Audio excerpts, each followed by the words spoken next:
5 of the sexiest women's perfumes in my collection. We're not talking about playful, we're not talking about, well, some of them. We're not talking about office, we're not talking about casual, we're not talking about everyday, Swiss Army knife, versatile. We're talking about sexy. These 5 perfumes in my collection are the absolute sexiest. They all have a hint of danger in them. They're confident, they're sensual, they're alluring. I'm gonna be sharing them with you in just a moment, so make sure to stay tuned.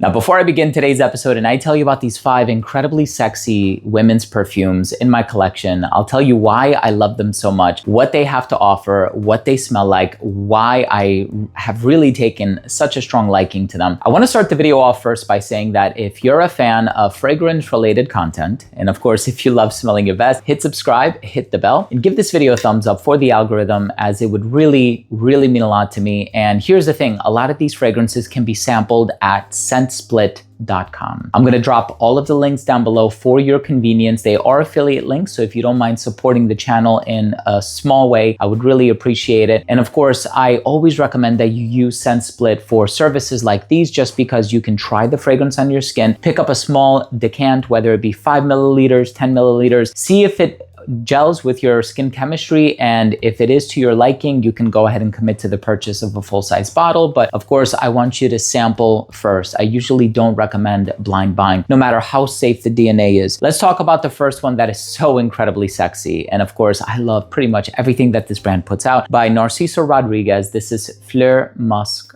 for her. So of course, the original has a lot of rose and patchouli. This has that amplified musk note in here. I think Musk Noir is probably my favorite. And it's a very confident, very sensual perfume, but this one here is provocative. And I think this one has a hint of danger that Musk Noir doesn't have.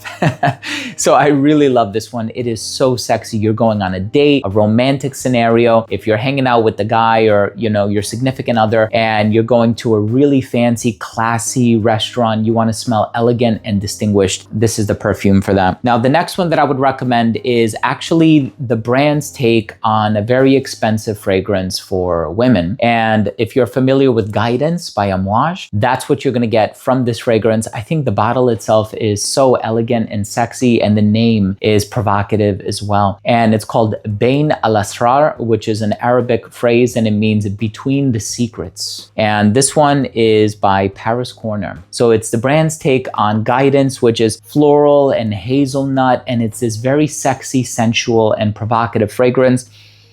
And of course, you can sample the original Guidance by Amouage. The only drawback to that fragrance is it's hundreds of dollars, right? So that's why I never got around to purchasing it. I have a mini of it. I have the hair perfume. Those are a bit more affordable, of course, but this one, it has the DNA of the original, but it smells so incredible. I'm really in love with this one. And for the price that this one is going for, it's really a no-brainer. Presentation is beautiful. The box actually looks like a book. I love the way that it opens up. Just check it out. It has such an interesting presentation to it. And I think the thing with Guidance and this one is that it's a very sensual fragrance without being domineering. And so it conveys the femininity and the sensuality without being overly assertive, if that makes sense. So I also really love this one, and this is so sexy. I love the original because it's just incredibly versatile, and then there's an intense version, which is a bit more playful, suited for a night out. You can wear it on a date, but this one has rum and vanilla. So this amplifies the sexiness tenfold. And this is by Valentino, Born in Roma, Extra Dose. This is a new release, and the bottle being all magenta, it is such a sexy presentation. You know that this is really confident, you know, boss vibes. But this is one for the woman who's not afraid to put herself out there. She's not afraid to speak what's on her mind, and she is assertive, right? So this one is quite assertive. This one can be a bit more, I wouldn't use the word timid, but a bit more reserved. And this is very gregarious, very out there, but such a sexy fragrance. And of course, this is for, you know, that personality where you put yourself out there, you take the risks, and you reap the rewards. That's the best way to put it.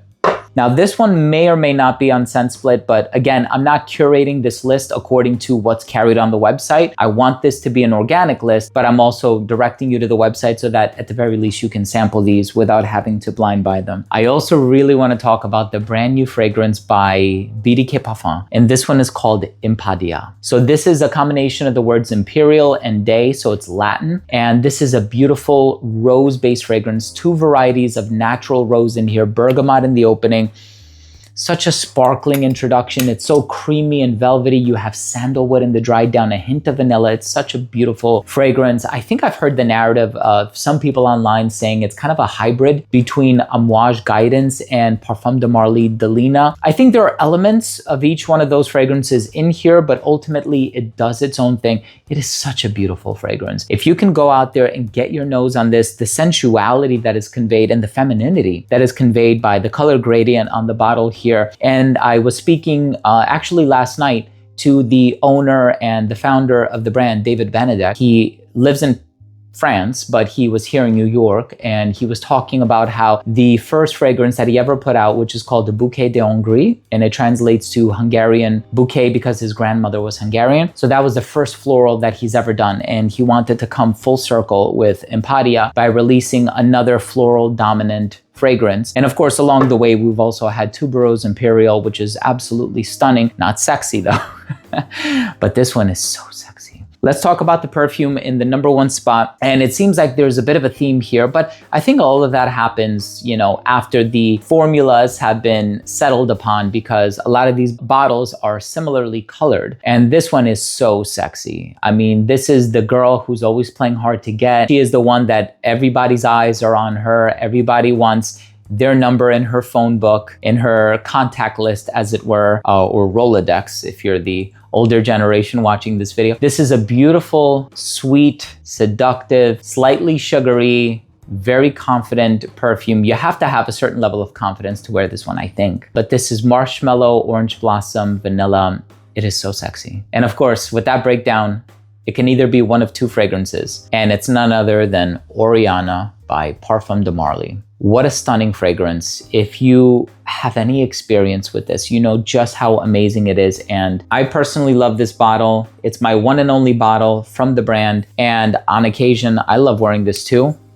It is so strong, and it just gets stronger with age. It is a composition by Natalie Lorson and Hamid Merati Kashani, 2 incredible perfumers. And I don't know if you can see the level of the liquid in my bottle, but I actually wore quite a bit of it. I spray it on occasion just to remind myself of what it smells like, and it is sexy and divine. Hey, thank you so much for joining me. 5 of the sexiest perfumes for women, or what I find to be some of the sexiest perfumes for women, some designers, some niche, some inspirations. What are your thoughts on any of these? I would love to hear from you, and I love the interaction. So drop your comment down below. And also, if you took anything of value from today's episode, I would really appreciate it if you would consider supporting the channel by clicking subscribe, hitting the bell, and giving this video a thumbs up for the algorithm. It would mean the world to me. So thanks again for watching. I love you all, and we'll see you tomorrow with a new episode.